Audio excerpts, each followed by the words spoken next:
Ethan was the kind of guy you didn't notice, which is a damn shame because he was brilliant. He blended into the background, whether at school or at home. Our classmates barely knew he existed, and his parents weren't much better, treating him like a ghost. But I knew Ethan. I was his only friend, the only one who saw the depth of his pain and the sharp edge of his intelligence. That night of the senior ball, everything changed. Ethan had gathered enough courage to ask Sarah to be his date. She was pretty. The two had been to the same classes since ages, and he had a massive crush on her. It was a bold move, out of character, but he was desperate to break free from his isolation. She laughed in his face. The rejection was public, brutal, and devastating. I tried to comfort him, but Ethan had already begun to retreat into a dark place. He was caught staring at her on multiple occasions by teachers. He started muttering to himself one day while in class and didn't realize until the students told him. His mother complained once that he would keep talking with a childhood clown toy for hours. His father was typically out hunting with his buddies to even care. I should have seen the signs, should have done something, but I didn't. On the night of the ball, Ethan wasn't there when I arrived. I figured he was too embarrassed to show up after what happened with Sarah. The gym was decked out with streamers and balloons, the usual cheap decorations for a high school dance. Kids were dancing, laughing, and I tried to impress my date Jenna with my dry humor, but I couldn't shake the feeling that something was very wrong. It was about an hour into the ball when the lockdown alarm blared. The lights flickered, plunging us into semi-darkness. Panic spread through the crowd, cries of confusion growing louder. I had a sinking feeling in my gut. Ethan. The gym doors burst open, and there he stood, a twisted figure in the doorway, wearing a clown's mask. He held two of his father's hunting rifles. He walked in with a deliberate calm, a man on a mission. Ethan, don't. They will see me now. They will all remember my name. Screams erupted as he fired the first shot, hitting a kid named Mike square in the chest. Blood sprayed across the dance floor and chaos ensued. The crowd scrambled, ducking under tables, pushing each other in a desperate attempt to escape, but there was no way out. Ethan had locked the doors. I was frozen, watching as my friend turned into a monster. He moved methodically, shooting indiscriminately. I saw him shoot Rachel, the cheerleader who had mocked his weight the previous year. Her lifeless body crumpled to the floor. He turned and fired at Mr. Thompson, our math teacher, who tried to shield a group of students. The bullet tore through his shoulder and he went down with a scream. Ethan, stop! This isn't you! My voice was lost in the chaos. Ethan didn't hear me, or he didn't care. He kept talking to the voices only he could hear, justifying his actions, condemning those who had wronged him. I saw Sarah huddled under a table, sobbing, and I knew he wouldn't stop till he had her. I pushed through the panicked crowd, trying to reach him. The closer I got, the clearer I could see the madness in his eyes. He wasn't the Ethan I knew. This was someone else entirely. Whatever demons he had in his head, they had conquered him. I just wish someone would have called 911. Ethan, it's me, Jeremy. You don't have to do this. Let them go. He turned to me for a moment. I saw recognition in his eyes, but it was quickly replaced by the same cold rage. He raised his gun, and I felt a sharp burning pain in my side as the bullet tore through me. I fell to the ground, clutching my wound, the world spinning around me. You'll all remember me now. He continued his rampage. The gym was filled with screams, gunfire, and sobbing. Bodies lay scattered, blood pooling on the polished floor. The horror seemed endless, but eventually the police stormed in, ending the nightmare. They brought him down in a single clean shot. As I lay there, bleeding and helpless, watching as they dragged Ethan's body away, the gym looked like a slaughterhouse. 13 died and 26 were injured. I survived, but I'll never forget that look in Ethan's eyes, the screams of my classmates. I didn't see it coming. No one did. One moment we were cheering for our kids on the field, and the next, we were plunged into a nightmare. I was on the sidelines, my second year as the coach of the Sherwood Covent soccer team. The sun was high and the heat was making the day drag. Parents chatted, laughed, and shouted encouragement. It was just another Saturday at the soccer field. My team was gearing up for the big tournament, and I had to finalize the roster. Not everyone could make the starting 11. That was my job, to pick the best. Donald stood out in the crowd, tall, broad-shouldered, with a perpetual scowl etched into his face. He had played some soccer himself during his time, from what I had heard. Everyone knew him as the dad with temper. His son, Billy, was good, but not quite there yet. I knew this would be a tough conversation. So when I picked the lineup and kept his son in the subs, Donald stormed over. What the hell, coach? Why isn't Billy on the starting team?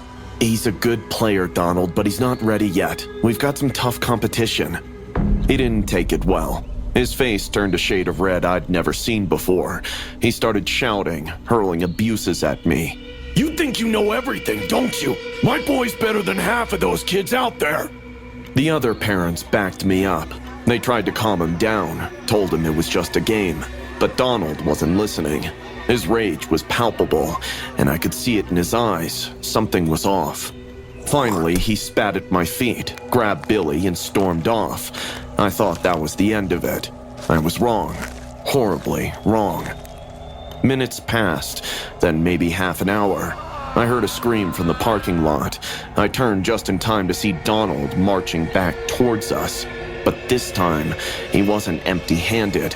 He was carrying a semi-automatic rifle, eyes wild, face contorted with fury. This is for my son. You think you can humiliate him? Humiliate me? Panic erupted. Parents scattered. Kids screamed. I froze.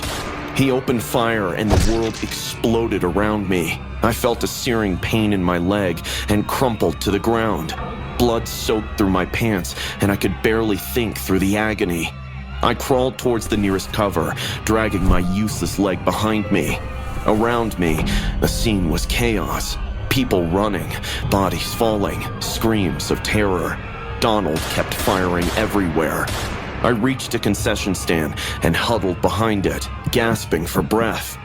My vision blurred, but I had to keep my head. I had to survive. I peered around the corner, trying to get a sense of where he was. He was close. Too close. They snatched my dream, not my son! His voice was a mix of rage and madness. He picked out one of the parents who had spoken up in my support earlier. Pointing the gun at him, he made him sit on his knees in submission. The poor man was crying his eyes out, trying to bring up words to reason with Donald.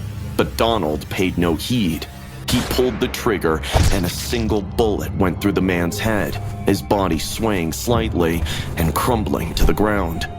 He spotted me and started towards me. I could hear the crunch of his boots on the gravel, the heavy breaths of a man on a mission. Donald, stop.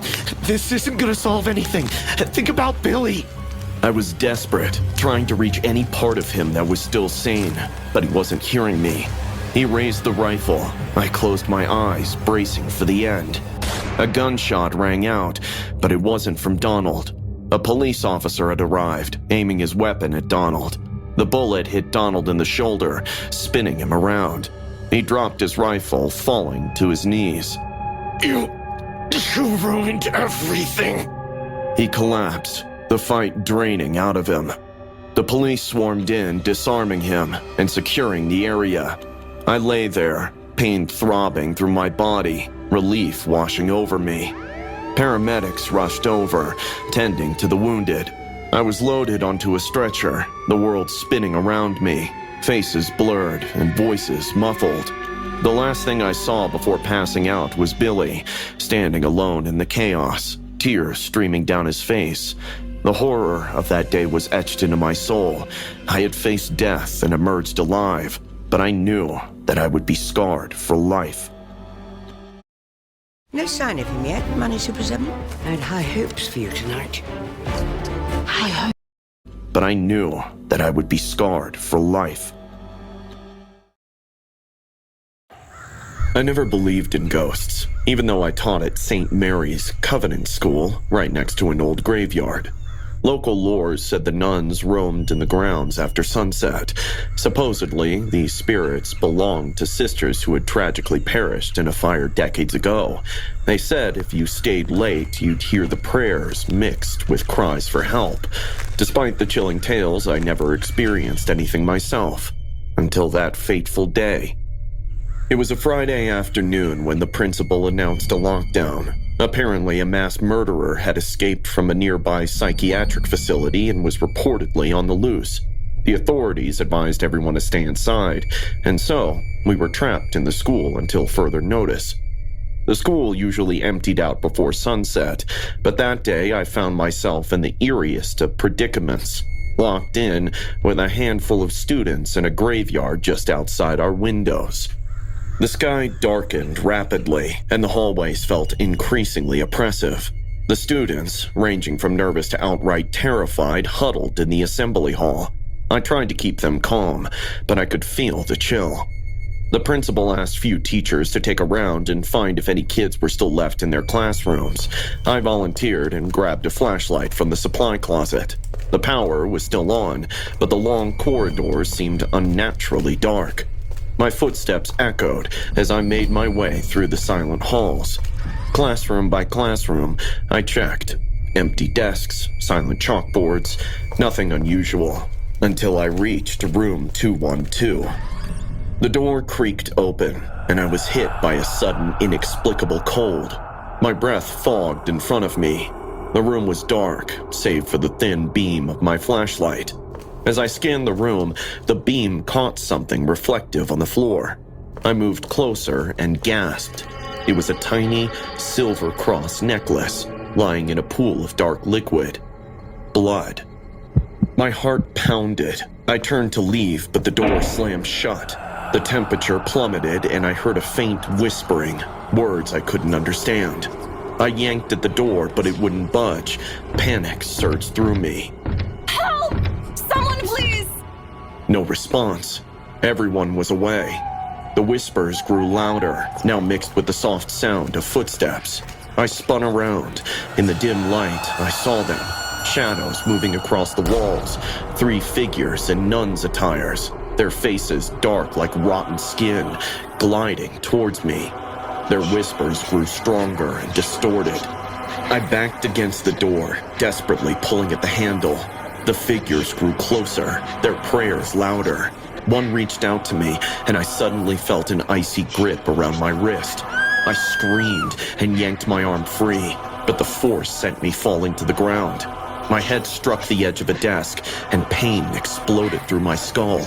Darkness edged my vision, but I fought to stay conscious. The whispers grew deafening, and the figure stood over me. One of them bent down, and it looked into my eyes, letting out its disoriented whisper. It raised its dark, rotten hand towards me, but suddenly stopped as it spotted the cross around my neck. That was the window I needed. With a burst of adrenaline, I crawled towards the door. My hand found the handle again, and this time it turned. I ran into the hallway, slamming the door behind me. The whispers ceased, but the cold lingered. I stumbled back to the assembly hall, clutching my bleeding head. Miss Jenkins, who taught languages, looked up, her eyes wide with fear. Caroline, what happened? We need to get out, now! That is when the lights in the hall started flickering. The wind, which was blowing, suddenly ceased. And then, suddenly, the children at the back started screaming.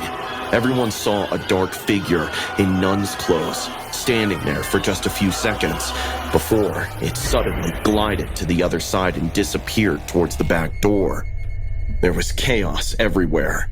We gathered the children and huddled together, moving as one toward the main entrance. The lockdown was still in effect, but staying inside felt more dangerous. As we reached the main door, we found a police car outside, and a policeman walked up to us. "Everyone stay calm, we're here to evacuate you." They informed us that the escaped murderer had been caught very close to the school, but everyone was safe. Relief washed over us. We filed out, the cold night air biting but welcome. I glanced back at the school, its dark windows like eyes watching us leave. The local lores no longer seemed like mere stories. I left St. Mary's Covent School shortly after that night.